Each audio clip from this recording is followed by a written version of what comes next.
নমস্কার বন্ধুরা, আমি শিলিগুড়ি থেকে বিনা পানি শিল্পী। মেথি বাড়িতে এই শিবের এই মূর্তি, এখানে একটি পেট্রোল পাম্প আছে, সেখান থেকে পেট্রোল ভরিয়ে আমরা রওনা দিয়েছি প্রাকৃতিক সৌন্দর্যে মোড়া রোহিণীর দিকে। দেখুন কি অপূর্ব চায়ের বাগান, যাত্রাপথে এত সুন্দর দৃশ্য দেখে একটু দাঁড়ালাম, একটু ছবি করলাম, ভিডিও করলাম। এরপর আমরা রোহিণীতে এসে পৌঁছেছি। রোহিণীতে দেখুন জলপ্রপাত বা ঝর্ণা হলো এমন একটি প্রাকৃতিক অবকাঠামো যেখানে নদী বা নদীর শাখার জল খুব দ্রুত গতিতে পড়ে, অথবা পাহাড় বা উচ্চতর এলাকার উচ্চতর প্রান্ত থেকে জল নিম্নস্থানে পতিত হয়। এটি একটি মন্ত্রমুগ্ধ দর্শন তৈরি করে, যা যুগ যুগ ধরে মানুষকে মুগ্ধ এবং অনুপ্রাণিত করে এসেছে। জলের এই মোহনীয় ক্যাসকেডগুলি বিশ্বব্যাপী বিভিন্ন স্থানে পাওয়া যায়, যা প্রকৃতির সৃষ্টির শ্বাসরুদ্ধকর বৈচিত্র্য এবং সৌন্দর্য প্রদর্শন করে। আমরা এই রেস্টুরেন্টটায় বসবো। এই রেস্টুরেন্টটা থেকে এই ঝর্ণা বা জলপ্রপাতকে একদম কাছের থেকে, ভীষণ কাছের থেকে অনুভব করা যায়। আমরা পৌঁছে গেছি সেই রেস্টুরেন্টের একদম কাছ ঘেঁষে যাচ্ছে এই জলপ্রপাত। ভীষণ সুন্দর দৃশ্য, সত্যি মন্ত্রমুগ্ধ হয়ে যেতে হয়।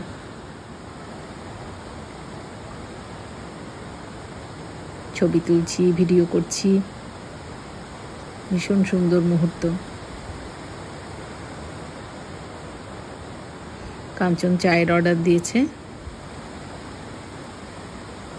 চা আসছে। ততক্ষণে কাঞ্চন গিয়ে এখানে পাথরের উপর, বড় বড় পাথরের উপর দাঁড়িয়েছে জলের মাঝখানে। দুপুরের সময়ে এখানে স্নান করতে খুব আনন্দ হবে। চা এসে গেছে আমাদের।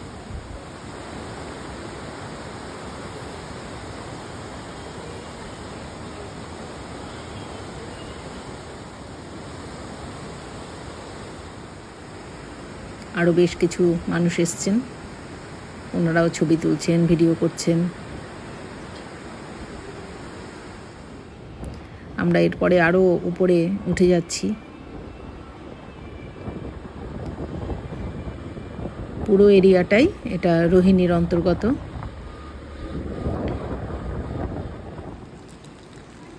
যাওয়ার পথে আমরা আরেকটি হোটেলে বসলাম। হোটেলে বসে এখান থেকে কাঞ্চন পাঁপড় নিল, আর আমার জন্য মোমো অর্ডার করা হলো। গরম গরম মোমো খেয়ে এই হোটেলটায় বসেছিলাম। এখানে আবার আরেকটি বড় জলপ্রপাত। যারা দার্জিলিং যাচ্ছেন, অনেকেই গাড়ি থামিয়ে এখানে এনাদেরকে, পর্যটকদের এই দৃশ্য দেখাচ্ছেন। এই সময়ে পাহাড়ে এই রূপগুলো দেখা যায়। বৈশাখ মাসের দিকে ঝর্ণাগুলো শুকিয়ে যায়, যেহেতু কিছুদিন আগেই প্রচণ্ড বর্ষা গেছে, এখনও মাঝে মাঝে বৃষ্টি হচ্ছে, ফলে এই সময়ে পাহাড়ের এই সৌন্দর্য আমরা দেখতে পাই। ভীষণ শব্দ করে উপর থেকে জল নিচে নেমে আসছে। আমরা এখানেও কিছু ছবি করলাম, ভিডিও করলাম। ভীষণ সুন্দর দৃশ্য। এসো এসো পাহাড়ি ঝর্ণা, এসো এসো পাহাড়ি ঝর্ণা, মেঘ সজল কাজল বর্ণা, জল ছিটিয়ে ফুল ফুটিয়ে, এসো এসো এসো পাহাড়ি ঝর্ণা, এসো এসো। এবার আমরা আরও উপরে উঠে গেছি।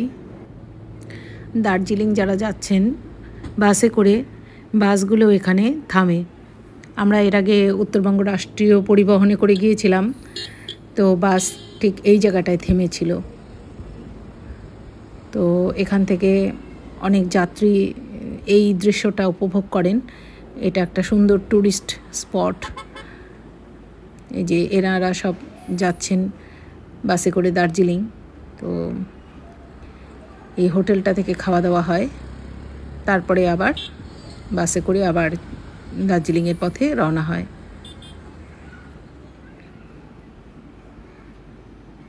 দেখুন চারদিকে ছবির মতো সুন্দর। এখানে এই শিব মূর্তিটি আছে। এখানে একটি ওল্ড এজ হোমও আছে। শিব মূর্তির পাদদেশ থেকে নিচের ছবি তুলেছি। এখানে দেখুন পাহাড়ের উপর থেকে জল নেমে আসছে নিচে। এখানেও বেশ কিছু ছবি তুলেছি আমরা। পাহাড়ের উপর থেকে দেখুন গাড়ি নিচে নেমে আসছে, আবার কিছু গাড়ি উপরে উঠে যাচ্ছে। আসা যাওয়ার এই খেলা চলছে প্রতিনিয়ত। চারিদিকে শুধু অপরূপ প্রাকৃতিক সৌন্দর্য। আমরা নিচে নেমে আসছি। এই যে আই লাভ রোহিণী।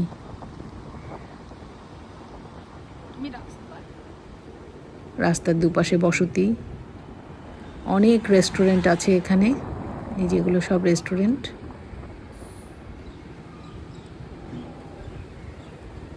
সবুজে মোড়া পথ।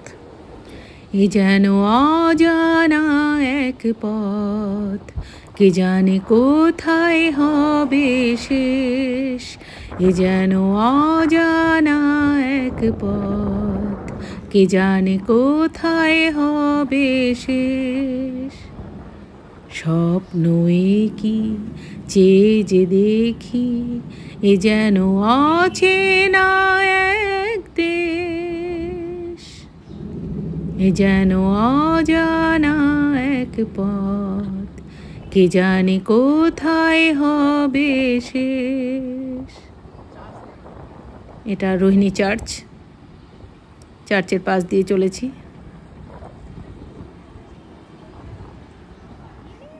আমরা পৌঁছে গেছি শিমুলবাড়ি বাজারে। দেখুন বিল্লিটাকে,